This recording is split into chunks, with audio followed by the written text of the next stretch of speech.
1 litre ethanol बनाने के लिए 3000 लीटर पानी की खपत होती है। अरे भाई कुत्तों का जब मैटर हुआ था ना बहुत ज्यादा, भाई इन्होंने स्वतः ही संज्ञान ले लिया था। हर साल इसकी मात्रा बढ़ती जा रही है, लेकिन फिर भी मजाल है कि जो पेट्रोल में थोड़ी सी भी कीमत गिरी हो। जिस टाइम में इंडिया ने रसिया से काफी भारी मात्रा में कच्चा तेल खरीदा था, तो उस टाइम तो कम से कम भाई पेट्रोल डीजल के दाम गिरने चाहिए थे। लेकिन फायदा किसका दिख रहा है? हाँ, वो अपने नितिन टोलकरी जी का। भाई देखो, बहुत सारे लोग तारीफ करते हैं नितिन गडकरी जी का कि भाई इन्होंने बहुत अच्छा काम किया है। बताता हूँ, एक आदमी ने 2016-17 में या 15 में गाड़ी खरीदी, ठीक है। अब जब उसने भाई वो गाड़ी खरीदी थी ना, तो भाई अब उसकी गाड़ी तो चलनी चाहिए ना 15 साल तक। अब उसकी गाड़ी में जब E20 वाला पेट्रोल डलाएगा तो दिक्कत आएगी। तो फिर क्या मतलब है भाई, उसने जब इतना पैसा खर्च किया। भाई एक बार अगर गाड़ी का इंजन खुल गया ना, तो लाख 1.5 लाख की वाट लग जाती है। क्या यार भाई, आप लोग अभी तक इथेनॉल पर अटके हुए हो। अरे उधर गवर्नमेंट डीजल के अंदर ब्यूटेनॉल मिलाने की पूरी प्रॉपर प्लानिंग कर चुकी है। गडकरी जी ने ऐलान कर दिया है कि अब डीजल में भी 10% IBA या आइसोब्यूटेनॉल ब्लेंडिंग पे काम शुरू हो गया है। और कभी भी ना इस प्लान को एग्जीक्यूटिव किया जा सकता है। हाँ, मुझे मालूम है ये गलत है, पर भाई इससे हमारे एनवायरनमेंट को कितना फायदा होगा, हमारे पर्यावरण में पोल्यूशन कम हो जाएगा। हाँ, वो बात अलग है कि भाई आपकी गाड़ी का माइलेज गिर जाएगा, आपकी गाड़ी के इंजन की लाइफ कम हो जाएगी, पर भाई पर्यावरण को तो देख रहे हो ना। और ये बात भी अलग है कि भाई एथेनॉल बनाने में लाखों लीटर पानी बर्बाद होता है। 1 लीटर एथेनॉल बनाने के लिए 3000 लीटर पानी की खपत होती है। 1 लीटर एथेनॉल बनाने में 3000 लीटर पानी लगता है। पर भाई थोड़ा ये कॉम्प्रोमाइज तो करो यार, पर्यावरण पोल्यूशन तो कम होगा। और भाई सबसे बड़ा फायदा मैं आप लोगों को बताऊं ना, इसी बहाने आप लोग नई गाड़ी खरीद लोगे। अबे साले, वो बात अलग है कि भाई आपके पास नई गाड़ी खरीदने का पैसा नहीं है, वो आपकी हेडेक है। आप चाहे बैंक लूट के लाओ, डाका डाल के लाओ, चोरी करके लाओ, वो आपकी प्रॉब्लम है। और भाई सुप्रीम कोर्ट से तो ना आप कोई भी उम्मीद मत रखो। अरे भाई कुत्तों का जब मैटर हुआ था ना बहुत ज्यादा, तो भाई इन्होंने स्वतः ही संज्ञान ले लिया था। और अभी इस पे इथेनॉल पर इतना गदर मचा हुआ है, पर मजाले जो इनके कान पे जू भी रेंग जाए। बेकार है भैया, मैं तो टूट गया। भाई लोगों ने याचिका डाली कि भैया इथेनॉल से, ये E20 वाले ये पेट्रोल से हमारी गाड़ियों में प्रॉब्लम हो रही है, इंजन की लाइफ कम हो रही है, और जो गाड़ियों की एवरेज वो 10 से 15% तक गिर चुकी है। पर भाई सुप्रीम कोर्ट मस्त है, उसने याचिका को खारिज कर दिया कि ये कंटिन्यू चलेगा। अब देखो गवर्नमेंट जो है ना लोगों को लॉलीपॉप दे रही है GST कम करके। भाई ये क्या है? मतलब यार, जिन लोगों के पास पुरानी गाड़ी है, जिन लोगों के पास जनवरी 2023 से पहले की गाड़ी है, और जिनकी गाड़ियां E20 कंप्लीमेंट नहीं है, जिनमें वो सूटेबल नहीं है, तो भाई उनका तो हो गया ना लॉस। तो मतलब कि यार, या तो फिर वो गाड़ियों को बेच के, कबाड़े के भाव बेच के नई गाड़ी खरीद लो। ये बिक गई है गवर्नमेंट, अब गवर्नमेंट में कुछ नहीं है। ये गवर्नमेंट चाह रही है। अब यहाँ पे भी गवर्नमेंट का फायदा है। क्यों? क्योंकि भैया जब गाड़ियाँ भले सस्ती हो जाएगी, लेकिन भाई GST तो फिर भी देना पड़ेगा ना। 28% 18% आ गया, लेकिन भाई फिर भी 18% भी बहुत होता है। एक आम आदमी के लिए गाड़ी खरीदना एक बहुत बड़ी बात है। एक पूरी जिंदगी में मेरे ख्याल से आदमी एक ही बार गाड़ी खरीद पाता होगा। तो भाई यहाँ पे गवर्नमेंट ने मार दिया।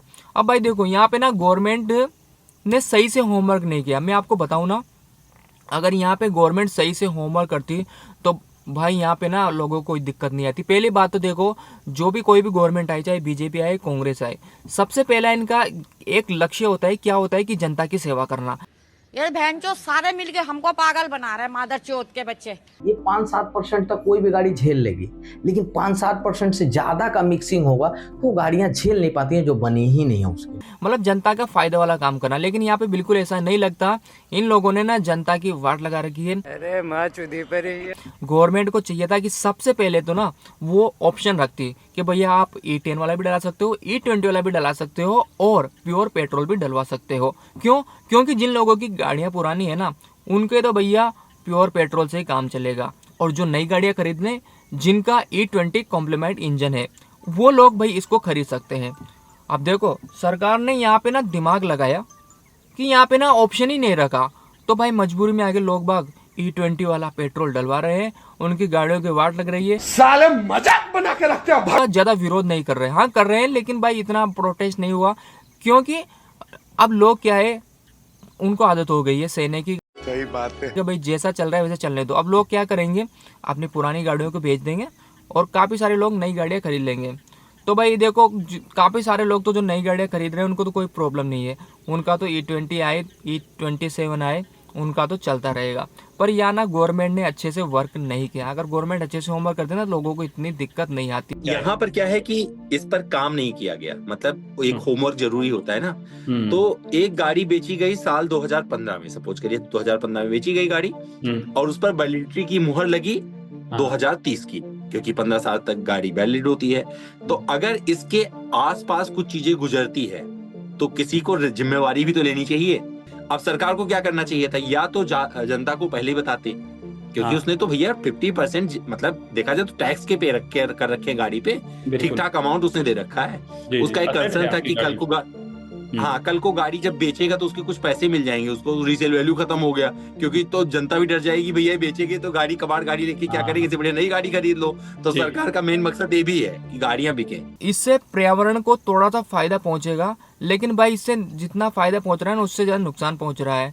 भाई एक काम करो ना, फैक्ट्रियों से बहुत ज्यादा पोल्यूशन हो रहा है, तो भाई उनके ऊपर वर्क करो, या तो उनको बंद कराओ, पर बंद तो आप करा नहीं सकते क्योंकि वहां से तो बहुत मोटा टैक्स मिलता है, तो उनको बंद नहीं करा सकते।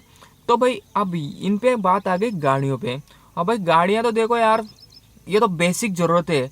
अगर आदमी का आज के टाइम में ना गाड़ी के बिना काम नहीं हो सकता, तो गवर्नमेंट इस बात को अच्छी तरीके से समझ चुकी है कि हम चाहे पेट्रोल को महंगा बेचे, चाहे कुछ भी करें, ये साले डलवाएंगे और हमारा फायदा इसमें होगा। सेकंड बात दोस्तों, जब 2014 में मोदी जी ने भाषण दिया था, या गडकरी जी ने भी बोला था कि भैया पेट्रोल जो है ना वो 55 रुपये लीटर मिल जाएगा और डीजल 50 रुपये मिल जाएगा। पर भाई देखो, उसके बावजूद इन्होंने पेट्रोल डीजल के अंदर इथेनॉल भर भर के मिलाया है। 2020 से ये लोग ना इसमें मिला रहे हैं, और अब मैं आंकड़ा बता दूंगा, अभी आपको डिस्प्ले पर रख दूंगा। हर साल इसकी मात्रा बढ़ती जा रही है, लेकिन फिर भी मजाल है कि जो पेट्रोल में थोड़ी सी भी कीमत गिरी हो, 1-2 रुपये का भी उसमें थोड़ी सी गिरावट हुई हो, भाई वही रेट में दे रहे हैं। तो भाई फ़ायदा क्या है? जब लॉकडाउन लगा था, जिस टाइम में इंडिया ने रशिया से काफ़ी भारी मात्रा में कच्चा तेल खरीदा था, तो उस टाइम तो कम से कम भाई पेट्रोल डीजल के दाम गिरने चाहिए थे, लेकिन उस टाइम में भी पेट्रोल डीजल के दाम नहीं गिरे। तो भैया इससे तो हमारा कोई फ़ायदा नहीं हुआ ना, उल्टा वो ट्रंप ने टैरिफ लगा दिया, तो उसका तो हमें नुकसान ही हुआ। कुल मिला के ये बात, भाई फ़ायदा तो तब होता ना जब आप लोग कच्चा तेल भी सस्ता खरीदते हो, जनता को भी सस्ता देते, तो भाई जनता बोलती कि हाँ भाई ये गवर्नमेंट ने बहुत अच्छा काम किया है, ये बड़ी अच्छी बात कही है। कम से कम डीजल पेट्रोल की तो रेट गिराई है। पर भाई वो भी 104-5 रुपये लीटर, हमारे यहाँ तो 104 या 5 रुपये लीटर में पेट्रोल मिल रहा है, और डीजल वो मेरे ख्याल से 95 या 93 के आसपास होगा। तो मतलब भाई मेरे को तो नहीं लगा कि कोई फ़ायदा हुआ है। तो भाई कुल मिला के ना बात ये है कि या तो अपनी गवर्नमेंट को चेंज कर लो, या फिर अपनी गाड़ियों को चेंज कर लो। अब ये फैसला आपके ऊपर है कि आप क्या करना चाहते हैं। देखो भाई मैं आपको बताऊं ना सिंपल सा, तो जब भी कोई सरकार बिल लाती है ना, तो वो सरकार जनता की भलाई के लिए काम करती है ना। तो यहाँ पर तो भाई फ़ायदा तो कुछ नहीं दिख रहा, बल्कि नुकसान ज़्यादा दिख रहा है जनता को। और फ़ायदा किसका दिख रहा है? वो नितिन गडकरी जी का। भाई देखो, बहुत सारे लोग तारीफ करते हैं नितिन गडकरी जी का कि भाई इन्होंने बहुत अच्छा काम किया है, इंफ्रास्ट्रक्चर का बहुत ज़्यादा डेवलपमेंट किया है, बहुत बढ़िया बढ़िया रोड बनाई है। पर भाई देखो, एक कड़वी सच्चाई ये भी है कि भाई जितना टैक्स उन्होंने लगाया ना, कि किसी ने कभी भी ना इतना टोल टैक्स हमें नहीं देना पड़ा, इतना टैक्स नहीं। भाई जब आप एक नई गाड़ी खरीदते हो ना, तो भाई उसमें आप बहुत सारा टैक्स देते हो, उसमें रोड टैक्स भी देते हो। पर ये बात समझ में नहीं आती कि टोल टैक्स फिर क्यों देना पड़ता है। ठीक है, आप टोल टैक्स ले रहे हो, फिर टोल टैक्स लेने के बावजूद भी भाई सड़कें इतनी ख़राब है ना, इतनी ख़राब है, इतनी गंदी है, इतनी टूटी फूटी है। थोड़ा सा पानी आ जाता है, थोड़ा पानी बढ़ जाता है तो पूरी रोड ही गायब हो जाती है, रोड की जगह गड्ढे नज़र आते हैं। तो भाई क्या फ़ायदा इतना टोल लेने का? हर 50 किलोमीटर, 70 किलोमीटर, 80 किलोमीटर पे आप जाओगे तो आपको टोल जगह जगह पे टोल देखने को मिल जाएगा। तो भाई मोटा पैसा तो ले रहे हैं, पर भाई उसका फ़ायदा इतना नहीं पहुँचा है।